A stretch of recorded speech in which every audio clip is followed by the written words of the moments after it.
Bersama saya Azlin Arif dalam rentasan berita edisi 1074. Antara paparan utama. Bila ghanimah menjadi cagaran.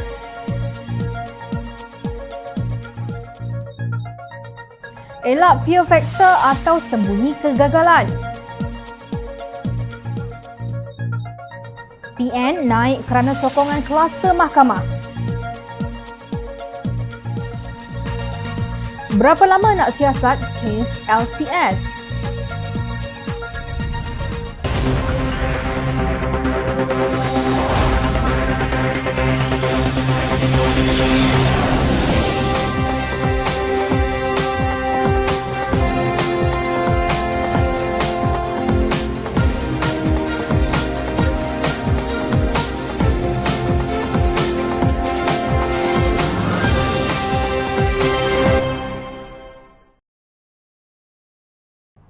Assalamualaikum dan salam sejahtera. Pada 29 Mei 2019, Presiden PAS Tan Sri Abdul Hadi Awang menulis dalam ruangan minda Presiden bertajuk Walak dan Taat Penapis Berjemaah. Ketika itu, Hadi belum lagi dilantik sebagai Duta Khas Perdana Menteri bertaraf Menteri ke Timur Tengah. Beliau mengambil contoh peperangan Uhud untuk menyokong hujahnya.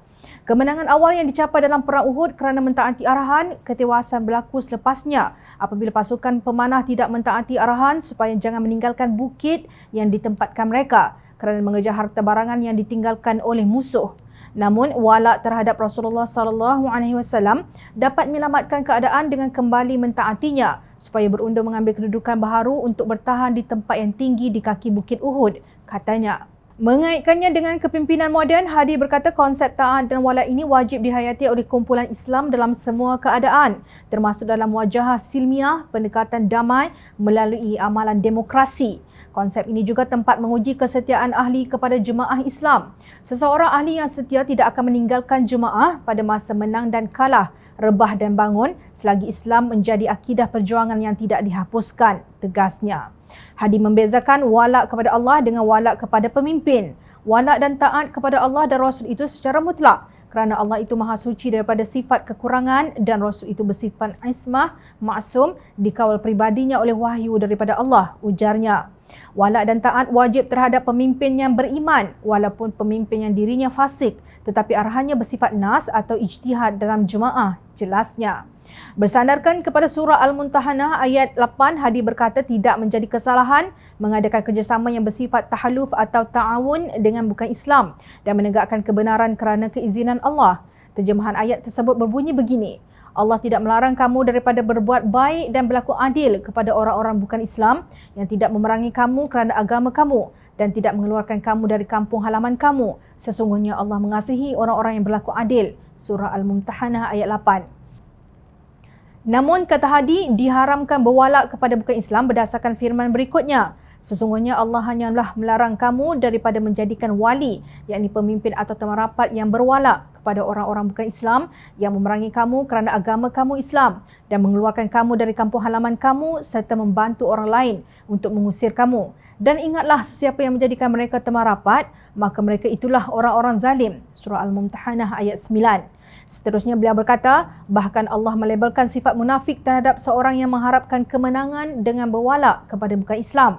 Walaupun tidak disebutnya, kenyataan ini dipercayai ditujukan kepada kumpulan pemimpin PAS yang meninggalkan parti itu untuk menubuhkan amanah. Maka cukuplah bagi ahli PAS memahami secara nyata betapa mereka yang telah meninggalkan perjuangan Islam tanpa pedulikan walak dan taat kepada jemaah menjadi syaitan-syaitan bisu yang pengecut terhadap musuh dan berani terhadap Islam, kata Hadi. Ini kerana kumpulan inilah yang kemudian mengekalkan tahaluf siasi dengan DAP dalam Pakatan Harapan sebagai strategi untuk memenangi pilihan raya umum ke-14. Adakah mereka sudah menjadi syaitan-syaitan bisu akibat tindakan tersebut? Sejarah membuktikan sebaliknya. DAP pimpinan Lee Kuan Eng dan keadilan yang diketuai Datuk Seri Anwar Ibrahim menerima Aidil Rahmatan lil Alamin yang dibawa oleh amanah pimpinan Muhammad Sabu. Selain itu, atas iltizam politik yang kukuh, Menteri di Jabatan Perdana Menteri Hal Ehwal Agama Datuk Seri Dr. Mujahid Yusof, Lembaga Tamu Haji berjaya diselamatkan daripada muflis seperti yang berlaku kepada One Malaysia Development Berhad 1MDB.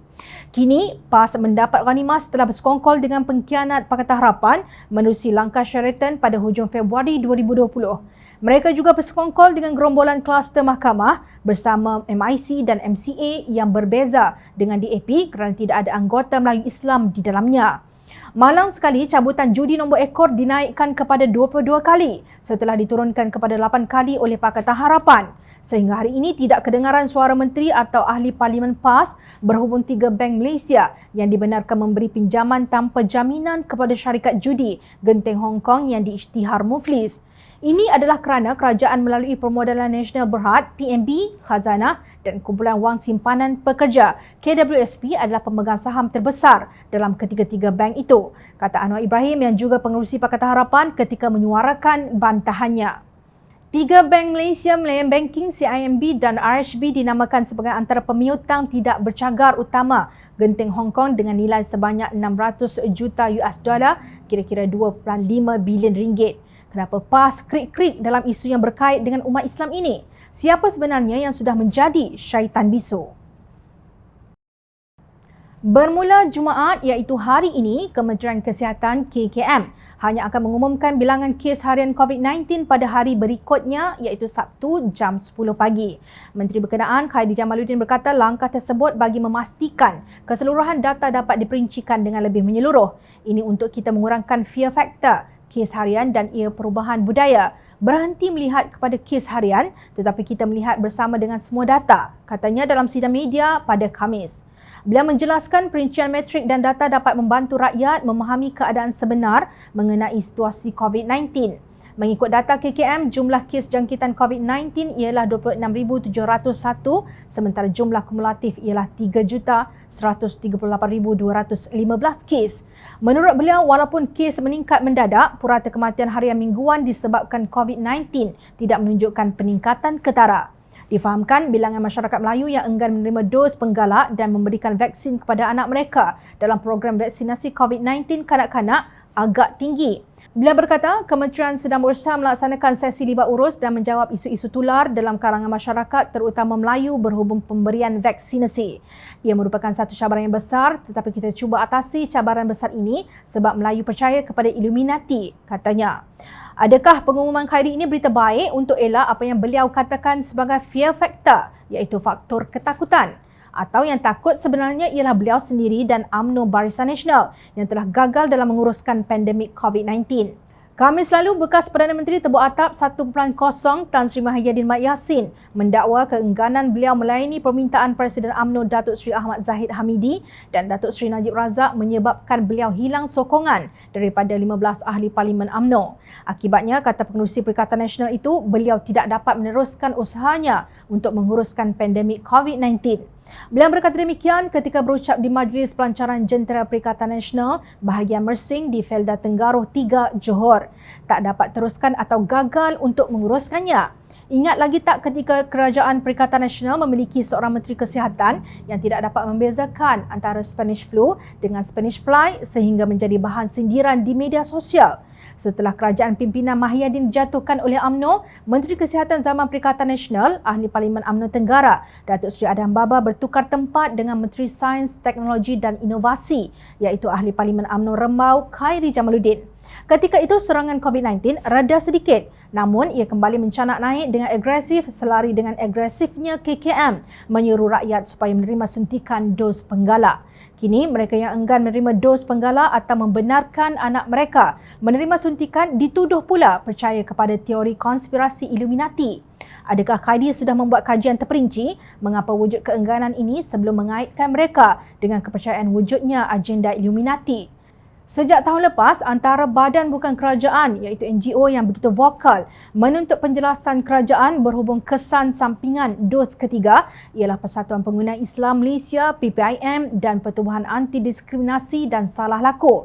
Bagaimanapun, Ketua Aktivis PPIM Datuk Nazim Johan menafikan bahawa beliau anti vaksin. Sebaliknya, beliau melihat persoalan rakyat tidak berjawab sejak tahun 2020 lagi. Tolong jawab secara mundasabah, katanya dalam satu wacana anjuran Sinar Harian pada 25 Februari tahun lepas. Kalau sudah NGO berpengaruh seperti PPIM juga mempersoalkan cara KKM mengendalikan isu berhubung program imunisasi ini, maknanya kerajaan gagal dalam apa yang mereka sebut sebagai sesi libat urus untuk mengatasi perkara yang berbangkit bersama rakyat yang menuntut perhatian dan jawapan. Tindakan KKM tidak mendedahkan bilangan jangkitan COVID-19 pada setiap hari tidak akan membuat penyakit ini pergi meninggalkan negara ini atau menutup mulut mereka yang menuntut ketelusan. Malah lebih berbahaya jika ia dilihat akan berlaku manipulasi statistik berhubung penularan COVID-19 di negara ini.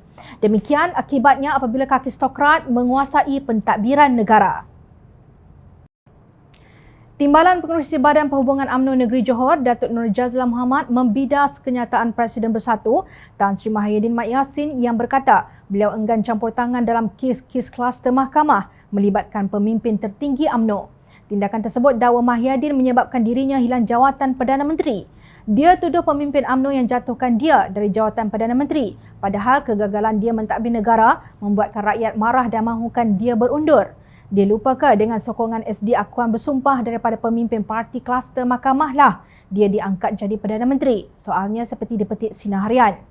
Beliau menempelak Mahyidin yang menyalahkan orang lain dan UMNO dalam setiap kegagalan yang diciptanya sendiri. Sebelum itu, ketika berucap di pentas Perikatan Nasional Dewan Undangan Negeri Tenggaruh di Felda Tenggaruh 3, Mahyidin berkata UMNO perlu dikalahkan lebih teruk pada pilihan raya negeri Johor berbanding kekalahan semasa pilihan raya umum ke-14. Ini kerana menurut Mahyidin masa untuk UMNO dan Barisan Nasional sudah berlalu. Walaupun satu masa dahulu parti itu yang ditubuhkan di Istana Besar Johor pernah mencipta sejarah. Itu UMNO dahulu, sekarang UMNO sudah koyak rabak. UMNO sekarang sudah tidak berupaya lagi. Nampak okey tapi dalaman penuh bermacam-macam barah, rasuah, salah guna kuasa dan bermacam-macam lagi, katanya. Menurutnya, idea pembubaran Dewan Undangan Negeri untuk memberi laluan kepada pilihan raya negeri Johor adalah daripada Presiden UMNO, Datuk Seri Ahmad Zahid Hamidi sebelum mahu meneruskan agenda menguasai kerajaan pusat pada pilihan raya umum ke-15. Mahyidin berpendapat tiada keperluan untuk membubarkan Dewan Undangan Negeri Johor kerana pembangkang tetap menyokong kerajaan negeri walaupun hanya mempunyai kelebihan satu kerusi.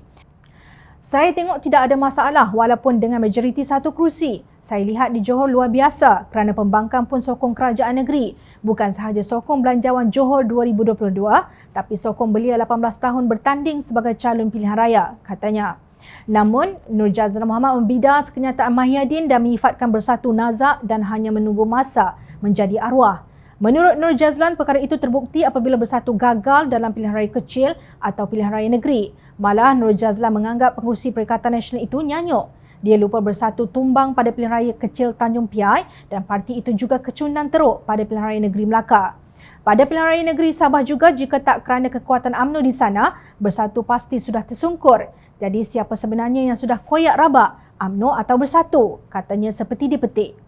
Demikian perangai pemimpin UMNO dan Bersatu saling menghidu bau masa masing-masing ketika berebut kerusi Dewan Undangan Negeri Johor. Namun dalam kerajaan persekutuan, kedua pihak hilang rasa malu dan maruah diri, terus saling mendukung satu sama lain demi kuasa yang mereka peroleh secara mengkhianati mandat rakyat pada pilihan raya umum ke-14 yang lalu.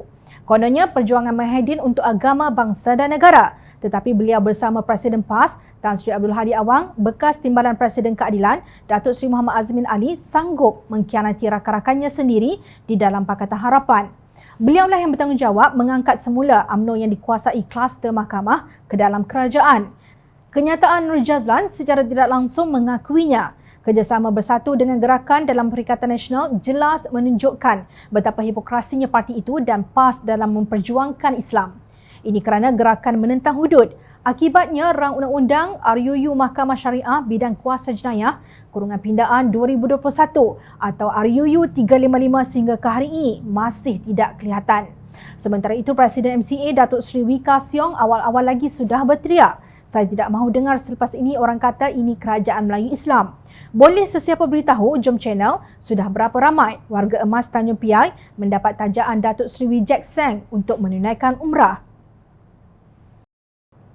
Kali ini, Jom Channel bertanya, berapa lama masa diperlukan Suruhanjaya Pencegahan Rasuah Malaysia SPRM untuk siasat isu perolehan kapal tempur pesisir LCS? SPRM dilaporkan mengakui menghadapi kekangan dalam siasatan ke atas dakwaan unsur rasuah dalam isu berkenaan.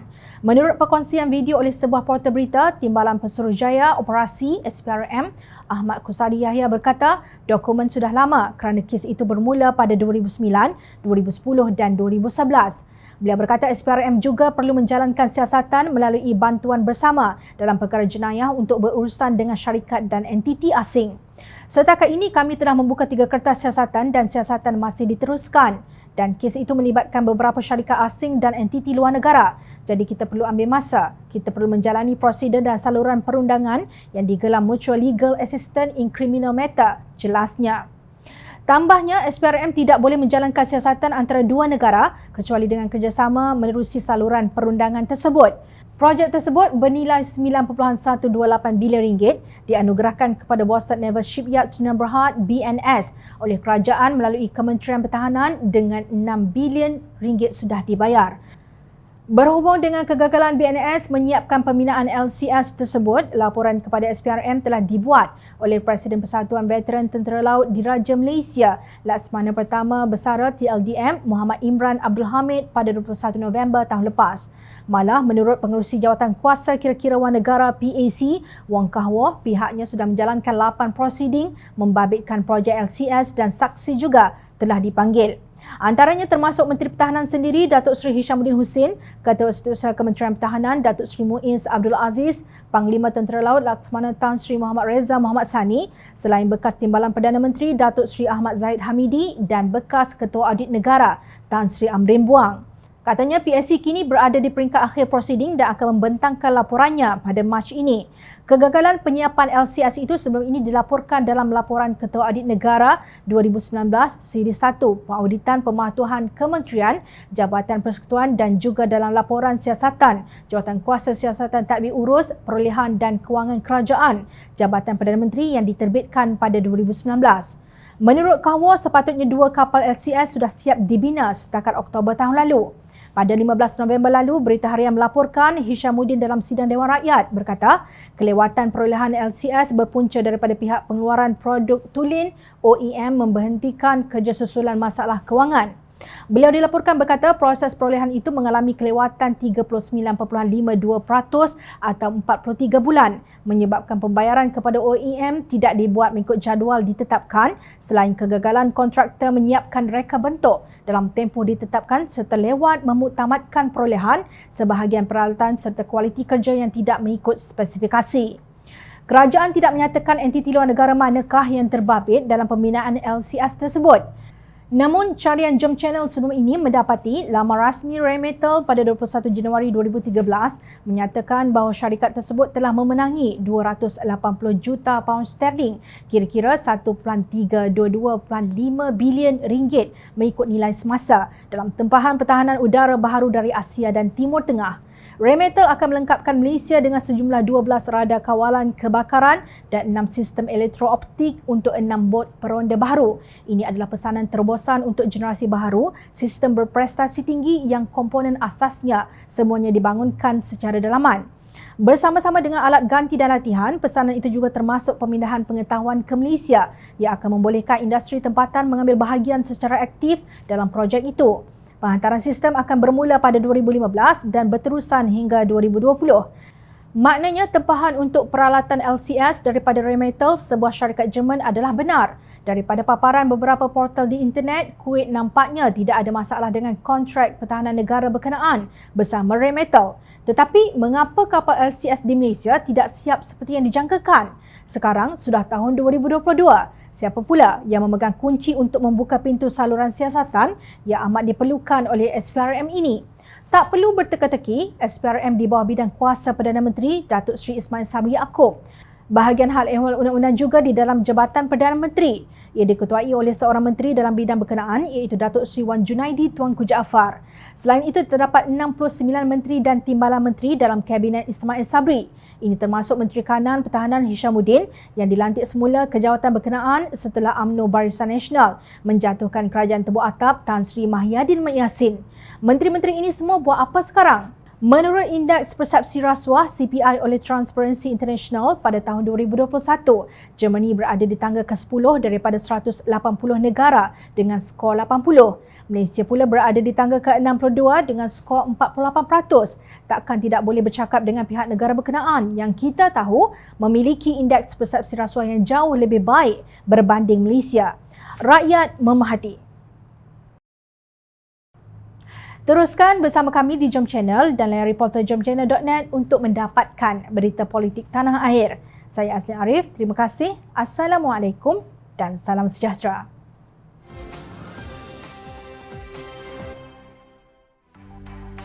Mencari maklumat dan berita politik yang bebas, kupasan yang tepat, panas. Dapatkannya secara eksklusif hanya di Jom Channel. Komitmen kami, rentasan berita Isnin hingga Jumaat. Berbicara dan isu semasa, kami garapkan secara langsung. Panel-panel berkaliber dan profesional. Interaktif, pandangan anda kami raikan. Jangan lupa bersama kami di setiap hujung minggu dalam edisi khas mingguan. Jom Channel, moving forward, sharing a new experience.